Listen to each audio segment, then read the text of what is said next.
ગણિત ધોરણ 7 પ્રકરણ 3 માહિતીનું નિયમન.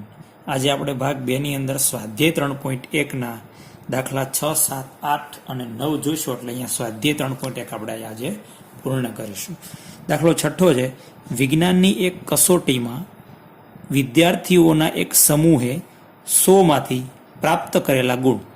કોઈ વિદ્યાર્થીનો એક સમૂહ છે, એને વિજ્ઞાનની એક ટેસ્ટ આપી, એની અંદર 100 માંથી કોને કેટલા ગુણ મેળવ્યા એ આપ્યા છે. એકે 85 મળ્યા, એકને 76, બી એકને 90, એકને 85, એકને 39, એકને 48, એકને 56, એકને 95, એકને 81 ને એકને 75 છે. તો અહીં 3 પ્રશ્નો પૂછ્યા છે કે વિદ્યાર્થીઓએ મેળવેલા સૌથી વધુ અને સૌથી ઓછા ગુણ. તો આમાંથી આપણને સૌથી મોટું અને સૌથી નાનું મળી જાય એટલે આપણે એનો જવાબ લખી શકીએ. સૌથી વધુ ગુણ કેટલા?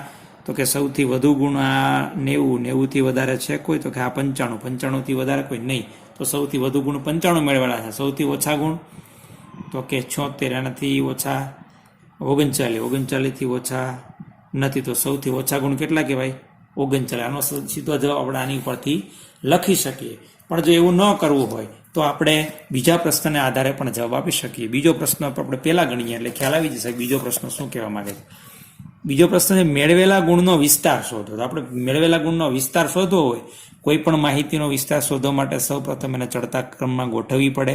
ચડતા ક્રમમાં ગોઠવ્યા પછી સૌથી મોટો પ્રાપ્તાંક એટલે સૌથી મોટું અવલોકન અને સૌથી નાનું અવલોકન બેની તફાવત મેળવીએ એટલે આપણે માહિતીનો વિસ્તાર મળે. તો માહિતીનો વિસ્તાર આપણે લખશું ચડતા ક્રમમાં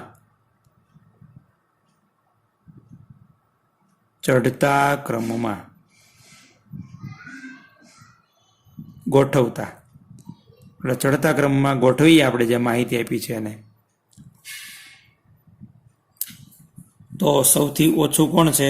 39. એનાથી મોટું કોણ છે? 48. એનાથી મોટું કોણ છે? 56. એમનાથી મોટું કોણ છે? 75. એમનાથી મોટું 76. 76 થી મોટું 85. કેટલી વખત છે 85 એ લખવાના. એક વખત છે, 2 વખત છે, તો 2 વખત લખી દેવાના.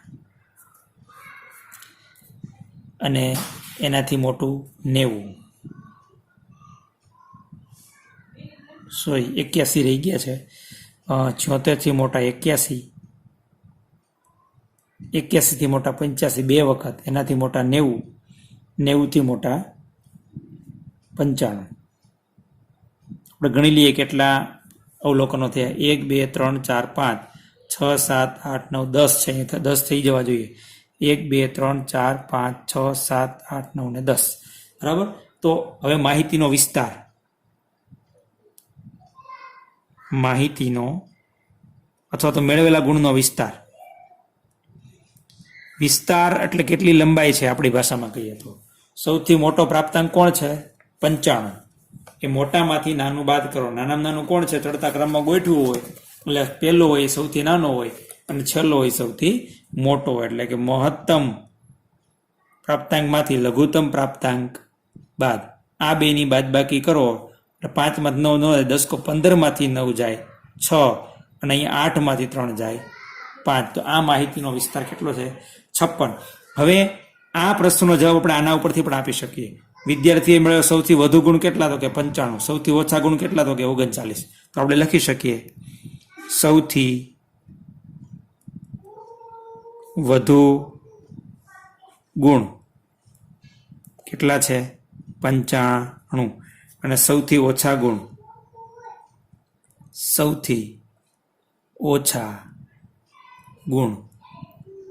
કેટલા છે?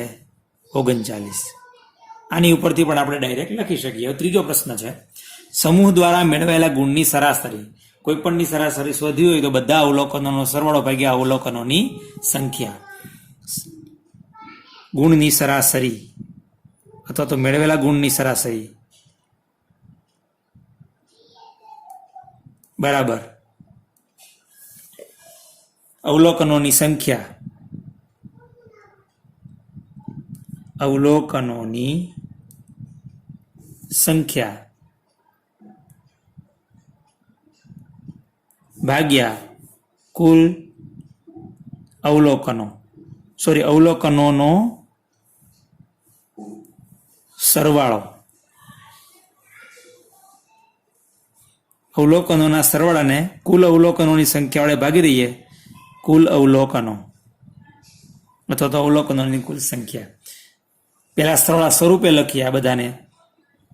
39 વત્તા 48 વત્તા 56. આ પણ લઈ શકો ને આ પણ લઈ શકો, એનાથી ઓલું છે નહીં. વત્તા 75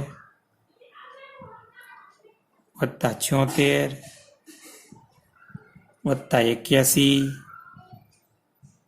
વત્તા 85 વત્તા 85 વત્તા 90 વત્તા 95 ભાગ્યા કુલ અવલોકનો કેટલા છે? 1 2 3 4 5 6 7 8 9 ને 10. તો 10 વડે ભાગવાના છે આ સરવાળાને. તો સરવાળો કરીએ. 5 ને 0 5 0 વત્તા 5 સોરી 5 વત્તા 5 10 15 16 16 ને 22 22 ને 5 27 33 33 ને 8 41 41 ને 9 50 ની 0 વધે 5 9 ને 5 14 14 ને 9 23 23 ને 8 31 31 ને 8 39 39 ને 8 47 47 ને 7 54 54 ને 7 61 61 ને 5 66 66 ને 4 70 70 ને 3 73 ભાગ્યા 10. આ મીંડું ગયું એટલે કેટલા આવશે? 73 ગુણ જે અહીંયા આપણે જે દાખલો ગણ્યો છે એમની આ સરાસરી થશે. બરાબર. તો ટોટલ પહેલાનો જવાબ 39, 95 ને 39, બીજાનો જવાબ 56 અને ત્રીજાનો જવાબ થશે 73 ગુણ.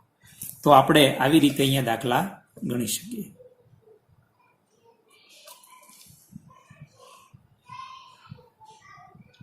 હવે દાખલો 7મો જોઈએ આપણે.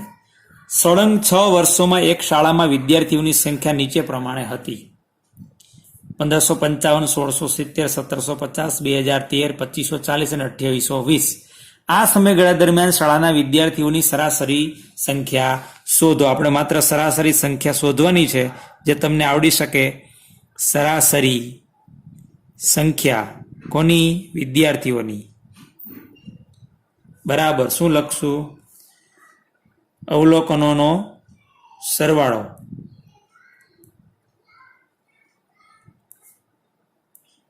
ભાગ્યા અવલોકનોની સંખ્યા અથવા કુલ અવલોકનોની સંખ્યા. બેમાંથી કોઈ પણ લખી શકો. તો કુલ અવલોકનોને સરવાળો એટલે આપણે બધાનો સરવાળો કરવાનો. 1555 વત્તા 1670 વત્તા 1750 વત્તા 2013 વત્તા 2540 વત્તા 2820 ભાગ્યા અવલોકનોની કુલ સંખ્યા કેટલી? 1 2 3 4 5 ને 6. 1 2 3 4 5 ને 6 ભાગ્યા 6. બરાબર. હવે આ બધાનો સરવાળો કરવાનો છે. એકમનો અંક સાથે એકમનો, દશકના અંક સાથે દશકનો, સોના સ્થાન સાથે સોનું અને હજારના સ્થાન સાથે હજારનો. 0 વત્તા 0 વત્તા 3 3 ને 5 8. દશકનો અંક 2 ને 4 6 6 ને 1 7 7 ને 5 12 12 ને 7 19 19 ને 5 24 નો ચોગડો વધે 2 2 ને 8 10 10 ને 5 15 15 ને 7 22 22 ને 6 28 28 ને 5 33 નો ચોગડો વધે 3 4 5 6 7 8 9 10 11 ને 12 12,348 ભાગ્યા 6 નો ભાગાકાર કરીએ. હું મૌખિક કરી નાખું. 6 દુ 12 3 ઉતાર્યા, ભાગ ન ચાલ્યો, ભાગમાં પડી સુઈને ઉપરથી ઉતાર્યા 4, 6 પંજા 30, વધ્યા 4, ઉપરથી ઉતાર્યા 6 અઠ્ઠા 48, એટલે કેટલો આવશે? 2058 વિદ્યાર્થી સરેરાશ. કેટલા? 2058. આવી રીતે આપણે સરાસરી મેળવી શકીએ. દાખલા નંબર 8. એક શહેરમાં કોઈ ચોક્કસ અઠવાડિયામાં પડેલ વરસાદ મિલીમીટરમાં નીચે મુજબ દર્શાવ્યા પ્રમાણે નોંધવામાં આવ્યો છે. આ દિવસ સોમ, મંગળ, બુધ, ગુરુ, શુક્ર, શનિ, રવિવાર. વરસાદની વાત કરીએ તો વરસાદ અહીંયા આપણને સોમવારનો આપ્યો છે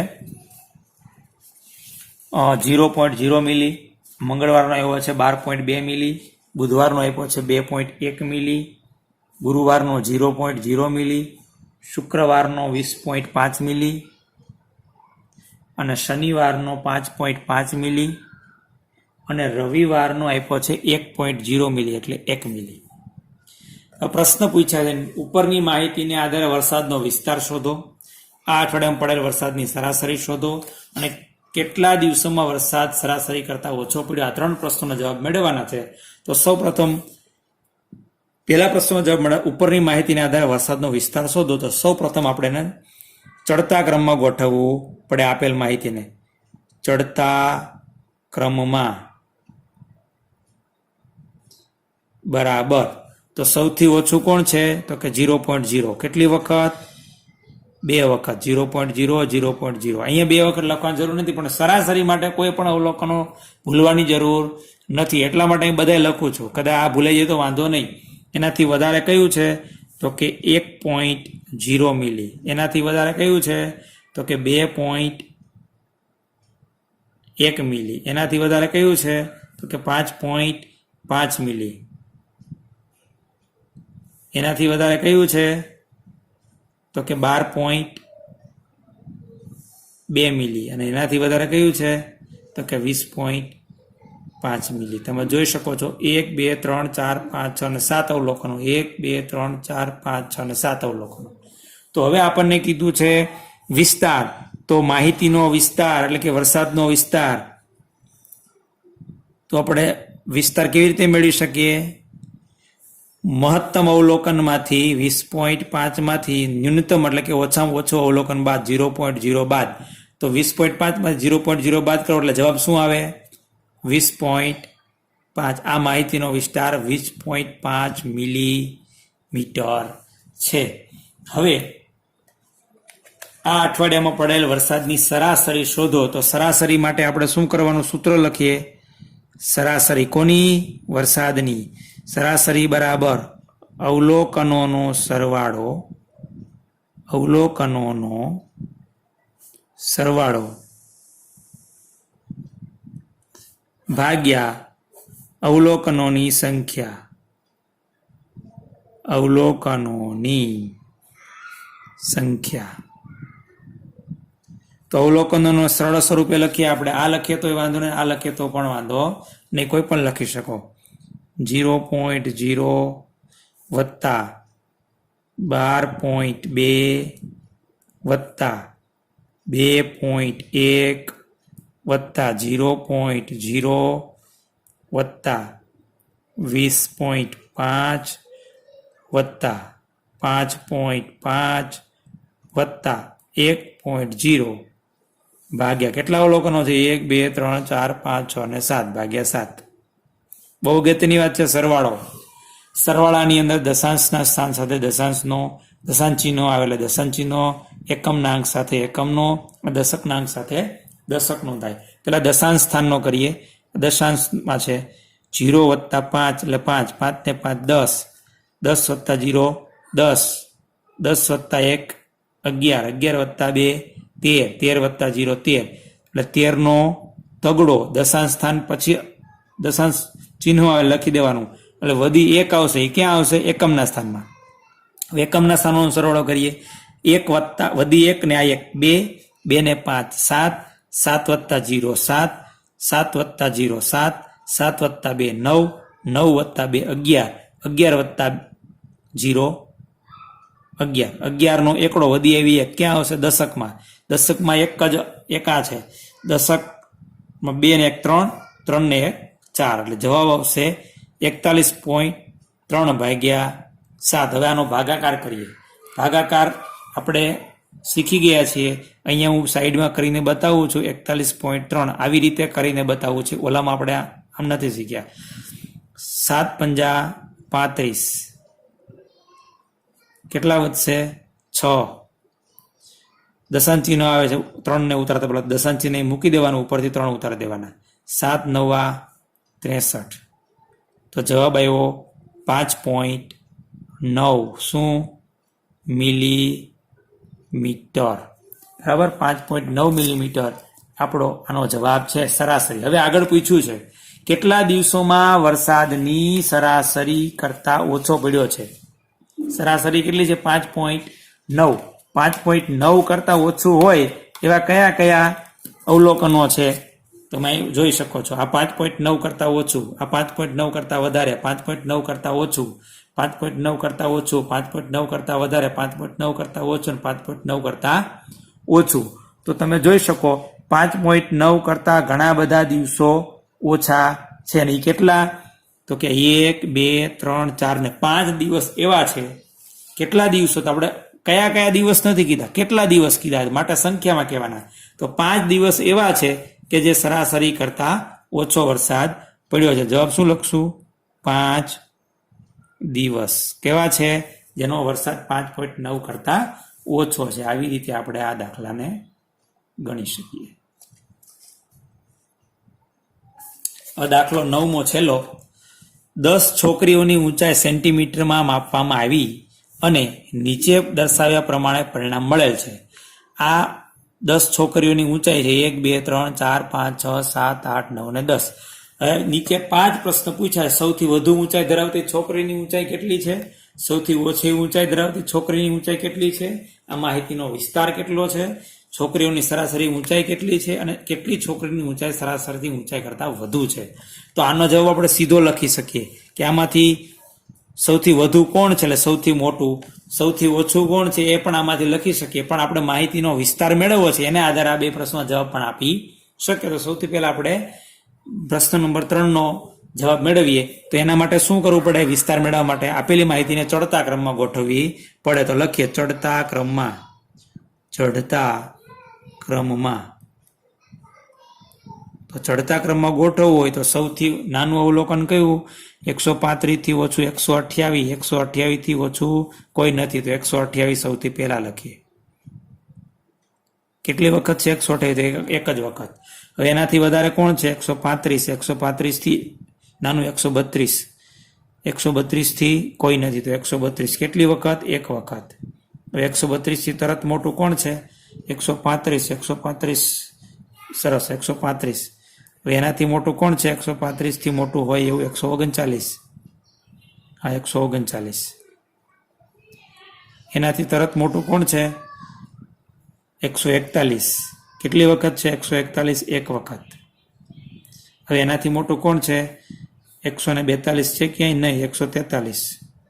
એનાથી મોટું 144 છે ક્યાંય નહીં? 145 છે ક્યાંય નહીં? 146. એનાથી મોટું 147 નથી, 148 નથી, 149. એનાથી મોટું 150. એનાથી મોટું 151. એનાથી મોટું પૂરું થઈ ગયું. ગણી લઈએ 10 થઈ ગયા. 1 2 3 4 5 6 7 8 9 અને 10. ઓકે. તો માહિતીનો વિસ્તાર બરાબર સૌથી મોટું અવલોકન એટલે સૌથી મોટી સંખ્યા 151, સૌથી નાનું અવલોકન 128. આ બેની બાદબાકી કરો એ માહિતીનો વિસ્તાર. અને આ જ છે આ બે પ્રશ્ન, આ જે છે બે સંખ્યા એ બે આનો જવાબ છે. આ બાદબાકી 1 માંથી એટલે 11 માંથી 8 જાય તો 3, 4 માંથી 2 જાય તો 2 ને 1 માંથી 1 જાય તો 0 એટલે જવાબ આવશે 23. આ માહિતીનો વિસ્તાર કેટલો થશે? 23. હવે સૌથી વધુ ઊંચાઈ તો કે 151, સૌથી ઓછી તો કે 128. એટલે આમાં ગોતવા જવું પડે એની માહિતીનો વિસ્તાર ઉપરથી આપણને મળી જાય. હવે છોકરીઓની સરાસરી ઊંચાઈ તો આપણે લખશું સરાસરી ઊંચાઈ બરાબર અવલોકનોનો સરવાળો ભાગ્યા અવલોકનોની સંખ્યા. તો અવલોકનોને સરવાળા સ્વરૂપે લખીએ આપણે 10 ને. બરાબર આ લખીએ તો વાંધો નહીં અને આ ઉપરથી લખીએ તો પણ વાંધો નહીં. 128 વત્તા 132 વત્તા 135 વત્તા 139 વત્તા 141 વત્તા 143 વત્તા 146 વત્તા 149 વત્તા 150 વત્તા 151 ભાગ્યા કેટલા છે 10. બરાબર. હવે સરવાળો કરી એકમના અંક સાથે એકમનો, દશક સાથે દશકનો, 100 સાથે 100નો. 1 વત્તા 9 10, 10 ને 6 16, 16 ને 3 19, 19 ને 1 20, 20 ને 9 29, 29 ને 5 34, 34 ને 2 36, 36 ને 8 44 નો ચોગડો વધી આવી 4. 4 ને 5 9, 9 ને 5 14, 14 ને 4 18, 18 ને 4 22, 22 ને 4 26, 26 ને 4 30, 30 ને 3 33, 33 ને 3 36, 36 ને 3 39, 39 ને 2 41 નો એકડો વધી આવી 4. 5 6 7 8 9 10 11 12 13 ને 14, 1414 ભાગ્યા 10. છેદમાં 10 હોય ભાગાકાર કરવો આપણે શીખી ગયા તો એક અંક પછી ડાબી બાજુ ખસે. ભાગાકાર કરો તો દશાંશી ડાબી બાજુ ખસે એટલે દશાંશી અહીંયા આવશે એટલે શું થશે 141.4 સેન્ટીમીટર. જો કે એકમ કીધો નથી એટલે આપણે લખવાની જરૂર નથી. બરાબર મેં એકમ કીધો નથી. તો હવે સરાસરી ઊંચાઈ 141.4 સેન્ટીમીટર. અહીં પૂછ્યું છે કેટલી છોકરીની ઊંચાઈ સરાસરી ઊંચાઈ કરતા વધુ છે. હવે આની ઉપર જોઈ લઈએ.